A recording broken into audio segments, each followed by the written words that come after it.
شوکت صاحب پہلے آپ سے رد عمل مل جائے پھر بیسٹر صاحب سے پوچھیں گے. مولانا صاحب کے بیان کے اندر کچھ الفاظ کا چناؤ ایسا ہے نہ کرتے تو زیادہ اچھا ہوتا. آپ کی دیکھیں رائے یہ جاننا چاہوں گا. تو جب وضاحت نہیں تھی تو میں نے اس وقت کہا تھا، اس دن بھی ہم دونوں ساتھ تھے پروگرام میں، کہ اس طرح کے شہداء کے بارے میں کچھ نہیں کہنا چاہیے. لیکن جب انہوں نے وضاحت کر دی تو اس کا مقصد ہرگز شہداء کا وہ نہیں تھا. آپ ان کی ان کو وضاحت سے مطمئن ہیں؟ ڈیفینیٹلی اگر یہ بات ہے تو اس کا تو ہرگز یہ مقصد نہیں ہے کہ آپ کسی شہداء کو ٹارگٹ کر رہے ہیں، یا انہوں نے تو صاف کہہ دیا، کیونکہ شہداء تو سب کے لیے برابر ہے، چاہے وہ فوج کا ہے، چاہے وہ سویلین ہے، چاہے وہ پولیس کی. قربانیاں تو لوگ دے رہے ہیں، اس میں تو کوئی شک نہیں ہے. ہماری جو فوج ہے اس میں ہم کس طرح کہہ سکتے ہیں کہ ایک سپاہی جو شہید ہو رہا ہے اس پہ تو کوئی طنز ہم نہیں کر سکتے، اس لیے کہ وہ تو ملک کے لیے دفاع کے لیے لڑ رہا ہے. اور کون بندہ ہوگا جو تنخواہ کے لیے اپنی جان دے گا؟ مطلب یہ تو ایک جذبہ ہوتا ہے، یہ بغیر اس کے میں کہہ رہا ہوں، سیاست سے ہٹ کر بات کر رہا ہوں. یہ ایک جذبہ ہوتا ہے، جذبے کے تحت لوگ لڑتے ہیں. تو الفاظ کا چناؤ جو ہے وہ ہمیں اچھی طریقے سے کرنا چاہیے. لیکن یہ کہ اگر انہوں نے وضاحت کر دی، میں بالکل ان کی وضاحت جب مانتا ہوں. مارکہ حق کے دنوں کیونکہ دیکھیں ہم مولانا نے وہ صاحب مجھے کافی دن جو تھے نا مارکہ حق کے بارڈر پہ گزارے، وہ جو پنجاب والا بارڈر ہے انڈیا کے ساتھ ساتھ، وہ ایگزیکٹلی ہم ہاں مختلف جگہوں پہ گزارتے. وہاں جو نوجوانوں میں وہ جو جذبہ تھا نا، وہ ہارڈلی درمیان میں 200 گز کا فاصلہ ہے. جی جی ادھر پاکستانی چوکی سب ہے، میں خود بندوق بھی لے کے کیا کھڑا بالکل ہے، ہاں دوسری طرف آپ دیکھیں تو وہ انڈین چوکی نظر آتی ہے اور وہ بندوق لے کے ادھر کو کھڑا ہے. تو یہ جو ادھر کھڑا ہے بچہ یا جوان ہمارا بیٹا، وہ شاید اپنا اگر دل جگرا اس کا قربانی دینے کے لیے اور پاکستان کے لیے قربان ہونے کے لیے تیار نہ ہو تو وہاں اس کو کھڑا نہیں ہونا سوال ہی چاہیے. نہیں پیدا ہوتا. 50 ڈگری سی ٹیمپریچر میں بندوق لے کے کھڑا اور آنکھیں بھی نہیں جھپکنی، دیکھنا ادھر ہی ہے کہ کوئی بالکل. دشمن سے ویسے موومنٹ ہو تو فائر کریں. میں ضرور یہ کہوں گا کہ جو سپاہی لیول کے لوگ ہوتے ہیں نا، یہ واقعی ان میں کوئی شک نہیں ہے کہ ان کا جذبہ زندہ ہے. ہاں بڑے صاف ستھرے لوگ اگر ہیں، صحیح اوپر کہہ رہے لیول پہ یہ جو انہوں نے جو بات کی نا، آپ نے بھی اپنے ہیں. انٹرویو میں سیاسی کہا گٹھ جوڑ میں تو کہتا ہوں کہ اس پہ بالکل کہ تنقید کریں کہ اگر اس میں کوئی رول جو حکومتیں گراتے ہیں، جو حکومتیں بناتے ہیں، ان کا کیا کام ہے، اس پہ بات ہو سکتی ہے.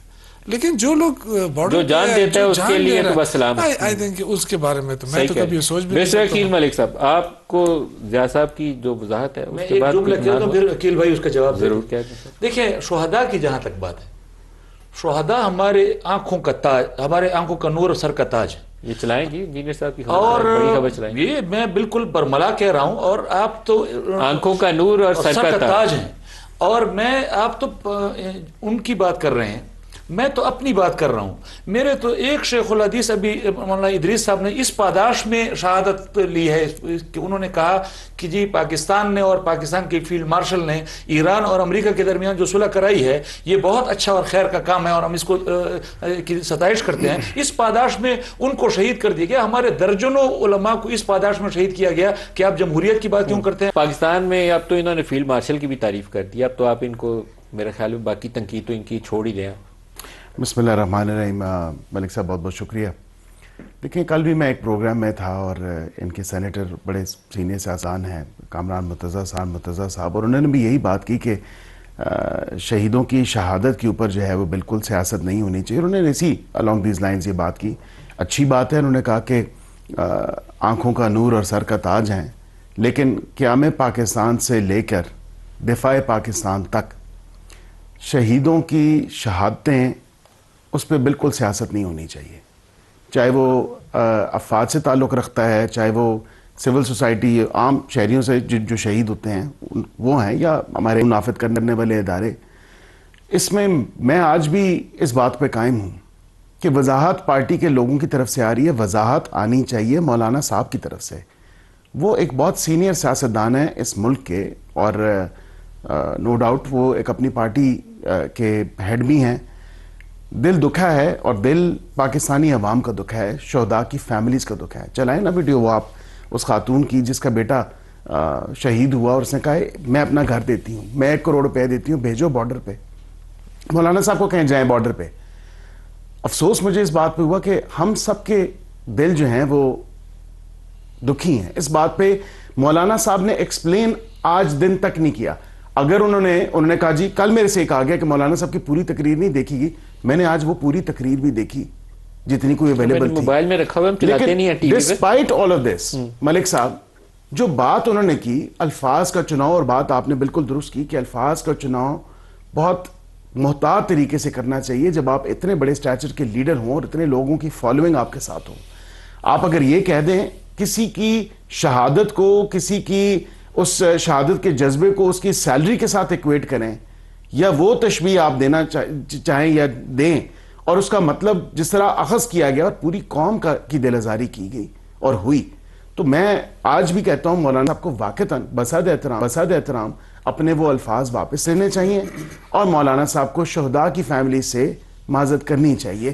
دل دکھے ہیں، مولانا فضل الرحمان صاحب بڑے اور وضاحت کریں، بڑے سکلفل پولیٹیشین ہیں. وہ اگلے 1-2 روز میں مجھے لگتا ہے کسی کئی بیٹھے ہوئے کسی بیانیے میں یہ بات کہہ دیں گے. وضاحت کر دیں کہ اگر میرا یہ مقصد نہیں تھا، اگر دل آزاری ہوئی ہے تو میں ان سے معذرت کرتا ہوں، میرا مقصد یا مطلب یہ تھا. یہ کہتے ہیں کوئی چھوٹا بڑا نہیں ہوتا. میرے خیال سے جب ضیاء الرحمان صاحب کہہ رہے ہیں نا کہ مولانا صاحب کا مقصد یہ تھا، تو آئی تھنک ہمیں کر لینا چاہیے. کیوں ہم خواہ پڑے ہیں؟ مطلب مجھے تو نہیں لگتا نہیں اس کو ایشو بنانا ہی نہیں. دیکھیں شہداء سب کے لیے برابر، کوئی بھی پارٹی میرا نہیں خیال ہے کہ کوئی یہ کہے کسی کو نہ ہوتا یہ شہداء اس طرح. یہ اگر آپ کسی کی شہادت کو سیلری سے ایکویٹ کر رہے ہیں، یہ اصل مسئلہ یہ ہمیں ان پہ دیکھیں نا، اگر وہ کہہ رہے ہیں کہ جی ہمارے سر کا تاج ہے اور آنکھوں کا نور ہے، تو دیکھیں نا یہ تو ترجمانی کر رہے ہیں نا ایک پارٹی کی. ایسا میں بیٹھا ہوں تو میں تو مطالبہ کروں، جن لوگوں نے مولانا صاحب کے بیان کو سیاق و سباق سے ہٹ کر اخذ کیا ہے، پھیلایا ہے، انہوں نے اس ملک کے ساتھ دشمنی کی ہے، وہ اس پر معافی مانگے. یہ آپ کے ساتھ بیٹھے ہیں، ان سے کہیں مجھے کیوں بتا رہے ہیں؟ نون لیگ والے آپ پہ کرٹیسائز کر رہے ہیں. جتنی ہم اس پہ بحث کریں گے، میں شہیدوں کا وارث ہوں. میں نے سینکڑوں جنازے ایک دن میں اٹھائے ہیں ندیم بھائی. باجوڑ میں شوکت یوسف صاحب کے قرب و جوار میں ہے، ایک دن میں ہم نے 100 جنازے اٹھائے ہیں اس پاداش میں کہ وہ ہمیں کہتے ہیں آپ آئین کی بات کرتے ہیں، آپ جمہوریت کی بات کرتے ہیں، آپ پاکستان کی بات کرتے ہیں، آپ مرتد ہیں، آپ کافر ہیں.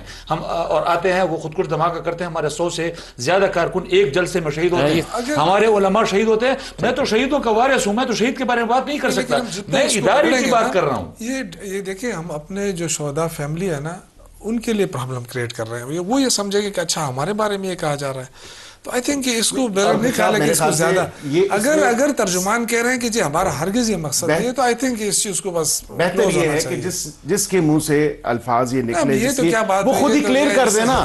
دیکھیں اور کچھ نہیں، کلیئرٹی آ جائے گی کہ یہ مطلب یہ مقصد نہیں تھا، یہ آپ لوگوں نے غلط اخذ کر لیا، غلط آپ نے مطلب آج تک میاں نواز شریف کے ان بیانات کا جو افواج کے خلاف دیے ہیں ان کی وضاحت انہوں نے خود کی ہے.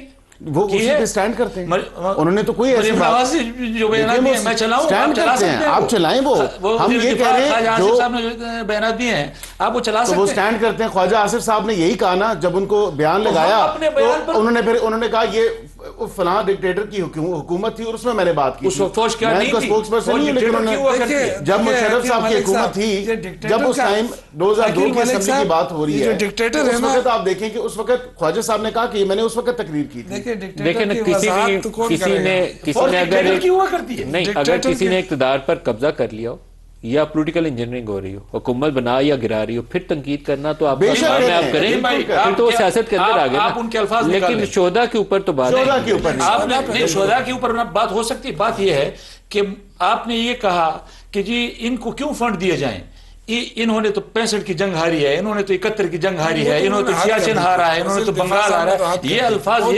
یہ کیا پاکستان کے افواج کے بارے میں یہ صرف ڈکٹیٹر کے حوالے سے کہے جا سکتے ہیں جو انہوں نے کہے؟ یہ کس نے کہے؟ یہ خواجہ صاحب وہ تو اسمبلی میں کہی تھی. پرانی بات ہے لیکن معافی نہیں مانگی ابھی تک. اس کی معافی نہیں مانگی.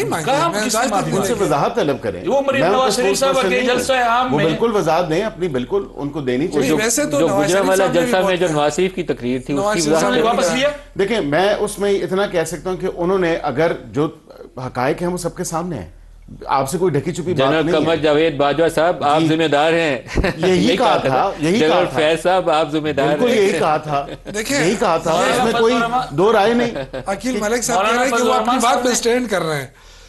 اگر وہ اپنی بات پہ سٹینڈ کرتے تو میرے خیال نہیں ہے کہ آج حکومت ہوتی. ایک سیکنڈ سچویشن یہ تھی نا کہ 2018 کے انتخابات کے اوپر جیسے 24 کے اوپر آپ کے تحفظات ہیں تو نواز شریف کے بھی تھے، تو وہ کرٹیسائز سیاسی میدان میں کر رہے تھے. بالکل کرتے تھے اور ڈائریکٹ ان کو کسی شہید فیملی کو یا کسی شہید کو انہوں نے نہیں کہا. انہوں نے کہا تو انہوں نے نام لے کے کہا اور کیوں سر کہا جی، وہ آپ میرے کے خیال سامنے ہے عقیل بھائی، 18 کے یہ الیکشن سے الفاظ باتیں ہیں، پروو یہ ہوئی. الفاظ کا اخذ کرنا ہے ندیم بھائی. کوئی کہتا ہے یہ تنخواہ دار ریاست کے تنخواہ دار ملازم ہیں، ان کو کیا وہ ہے کہ وہ سیاست میں اور وزیر اعظم کو ہٹائیں. تو اگر تنخواہ دار ملازم ہے تو وہ تو فوجی سے لے کر جنرل تک سب تنخواہ دار ملازم ہیں. کیا وہ شہادتیں نہیں دیتے؟ مولانا صاحب، کیا تنخواہ تو دیکھیں، ہمارے مذہب کا ہمارے تنخواہ تو ہم بھی ایمان کا لیتے ایک ہیں. حصہ ہے شہادت، ہمارے ایمان کا ہمارے حصہ ہے، مذہب کا ایک بالکل. حصہ ہے. ہم وارث ہیں. اس میں کسی فوج کا، کسی پارٹی کا، کوئی عمل آپ کے صاحب کی برادری میں شہادتیں نہیں ہوئی ہے نا. ہمارے ملک صاحب، سیویلینز میں تو وہ شہادتیں بندہ نہیں. جان دیتا ہے اس اللہ کی خاطر. پولیٹیکل انہی اپنے ٹیکس دین کی پیئرز کے خاطر. پیسوں سے پارلیمنٹ کے ممبر بھی تنخواہ لیتے ہیں، یہی مراد لیتے ہیں. کدھر سے آتے ہیں یہ پیسے؟ یہ ٹیکس کے پیئرز، لوگوں کا پیسہ ہے جو وہ ٹیکس سے دیتے ہیں. آپ یہ کہیں کہ آپ اگر ٹیکس پیئرز کے پیسوں پہ مراد بھی لیں، آپ تنخواہیں بھی لیں، تو پھر کسی اور شہادت جو کہ ہمارے ایمان کا حصہ ہے، ایک دل کا جذبے کی بات ہے، اور اس میں آپ ایکویٹ کرتے ہیں سیلری کا، یہ نامناسب. ہم تو تنخواہ بھی نہیں لیتے پھر بھی شہید ہوتے ہیں، قوم کے لیے شہید ہوتے ہیں. سر کدھر سے تنخواہ نہیں لیتے؟ بات یہ پارلیمنٹ میں مجھے بتائیں یہ گاڑیاں کدھر سے آ جاتی ہیں؟ آپ مجھے پتہ ہے شیخ الحدیث مولانا ادریس صاحب شہید ہوئے ہیں، کون سی تنخواہ ان کو دیتے تھے؟ سر پارلیمنٹ میں ہمارے تمام علماء جو شہید ہوئے ہیں، باجوڑ میں شہید ہوئے، کون سی تنخواہ ان کو دیتے تھے؟ بات یہ ہے، میں آپ سے پارلیمنٹ کی بات کر رہا ہوں. ایز ایم این اے جو لوگ تنخواہ لیتے ہیں، مراد لیتے ہیں، منسٹریز میں ہیں، مختلف محکموں میں ہیں، وہ لیتے ہیں. تو نہیں ہے نا، ہمارے لاکھوں لوگ روز لوگ شہید ہو رہے ہیں. لوگ شہید ہوئے ہیں. یہ اس کی ذمہ داری بھی ریاستی جو پالیسی ہے نا، گورنمنٹ کی جو پالیسی ہوتی ہے، وہ بھی اس میں بہت بڑا فیکٹر ہوتا ہے. آج آپ دیکھ رہے ہیں نا کہ جو حالات بن رہے ہیں، اب ہم کہیں کہ جی صوبائی حکومت ناکام ہو گئی امن و امان، لیکن یہ نہیں دیکھ رہے ہیں کہ جو کراس بارڈر ٹیررزم ہو رہی ہے اس میں کتنی ناکامی ہو رہی ہے فیڈرل گورنمنٹ کی. کوئی اس میں دلچسپی نہیں ہے. ایک میری آپ ساروں سے درخواست ہے، بینگ اے پاکستانی بھی، بینگ اے مسلم بھی، جو جان اللہ کی راہ میں دیتے ہیں ہم لوگ، بے شک کسی فیلڈ مارشل کی ذات کے لیے، انڈیویجول کے لیے نہیں ہے، کسی شہباز شریف یا مولانا فضل الرحمان کی، اللہ کی راہ میں بندہ جو جان دیتا ہے، اس کو کبھی تنازع کا وجہ نہ بنائے، تاکہ قربانی جو جان کی دے رہا ہے اس کا ایک درجہ ہے، وہ بہت اونچا ہے، تو اس کو کسی بحث مباحثے میں ہم ندیم بھائی، میں یہی کہتا ہوں ہمارے الفاظ جن لوگوں نے اس طرح کے الفاظ کو اپنی مرضی سے اخذ کر کے اس کو استعمال کیا ہے، ان کو معافی مانگنی میں چاہیے. یہ کہہ رہا ہوں کہ اس کو زیادہ اس لیے کہ وہ جو فیملی ہے نا، وہ ویسی ہرٹ ہوگی کہ یہ ہمارے بارے میں کیا ہو رہا ہے. بہت بڑا درجہ ہے ان کا، بہت جو بڑا ہمارے درجہ سر. مذہب نے ان کو دیا ہے. اس میں میں کون ہوں، آپ کون ہیں. اللہ تعالیٰ جن کو کہتے ہیں کہ وہ شہید جو ہیں وہ زندہ ہے، وہ ان کو مردہ مت کہو. اس سے زیادہ کیا بات، اس سے زیادہ بڑی بات کیا بڑی بات ہو سکتی؟ تو اس میں ہم بہت چھوٹے ہو جائیں گے اگر ان کے لیے. میرے خیال سے آپ کا حکومت کے پاس کوئی ایشو نہیں ہے تو اس کو انہوں نے ایشو بنا دیا. نہیں، ایشو ہے، ایشو نہیں ہے صاحب. آپ دیکھیں نا مذاکرات کی، کل تو بڑا چیلنج دیا کہ آج بیرسٹر گوہر بھی آئیں گے، آج اچکزئی صاحب بھی آئیں گے، آج اسد کیسر صاحب بھی آئیں گے. سارا دن میں اور طارق فضل چودھری صاحب پارلیمنٹ میں تھے، کوئی ایک بندہ نہیں آیا. یہ پارلیمنٹ کے آپ نے کس کو دعوت دی تھی؟ یہ کل رات کو ایک نجی ٹی وی چینل کے پروگرام میں، ٹی وی چینل کے بیان کے بعد کیا آپ نے بیرسٹر گوہر کو انوائٹ کیا تھا؟ مجھے نہیں کرنا تھا کیونکہ ان کی اپنی پارٹی کے ممبر جو سٹنگ ایم این اے ہیں، اسپیکر چیمبر میں اگر پی ٹی آئی اور پی ایم ایل این کے مذاکرات ہوں تو اس کے لیے اسپیکر چیمبر سے کال جانی چاہیے تھی بیرسٹر گوہر کو، مولانا فضل الرحمان کو، محمود اچکزئی کو، کیا ہو بھائی بات چیت کرنی ہے. میں نے اسپیکر صاحب سے بھی رابطہ کیا. میں اگلے دن انہوں نے کہا چلیں آپ پارلیمنٹ آئیں، اسپیکر کے دفتر آئیں. اسپیکر نے انوائٹ کیا انہیں. دیکھیں اسپیکر کے انوائٹ کرنے کا نہیں بنتا. میں نے یہی کہا کہ مذاکرات کی دعوت بیرسٹر گوہر خود کو انوائٹ کر لیں. بیرسٹر گوہر نے، ان کے شفقت امان صاحب میں سٹنگ ممبر ہیں. یہ ٹاک شو میں حکومت چلا رہے ہیں. آپ حکومت ہیں، آپ حکومت ہیں. تو پھر یہ ایسے چیلنجز نہ دینا کہ ہم میں ان کو سب کو لے کے آؤں گا اور پھر جو ہے آپ کا کام ہے آپ انوائٹ کریں. وزیر اعظم نے وعدہ کیا تھا، وزیر اعظم نے انویٹیشن دی، سب لوگوں نے دی. وزیر اعظم نے floor of the house invitation دی. ہر 2 مہینے بعد وزیر اعظم صاحب کو ہمارے دفتروں میں ایک لطیفہ ہے، وہ کہتے ہیں وہ چائے لے کے آ، یہ وہ والی دعوت تھی، چائے لے کے آ. نہیں دعوت جو ہے وہ سنسیئرٹی کے ساتھ.